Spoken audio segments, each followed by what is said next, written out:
உன்னை ஃபாலோ பண்ணி உன் வீட்டை கண்டுபிடிச்சு உன் மூலமா கௌதம் கிட்ட கையெழுத்த வாங்குறேன். உனக்கு கல்யாண ஆசை காட்டி நீயே உன் புள்ளைய வெளியே கொண்டு வர மாதிரி செய்வேன். அதுக்கப்புறம் உங்க 2 பேரையும் ஒரே நேரத்துல காலி பண்றேன்.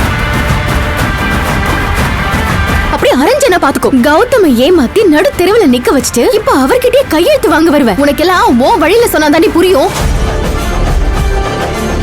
இலக்கியா நாளை பிற்பகல் 2 மணிக்கு உங்கள் சன் டிவியில்.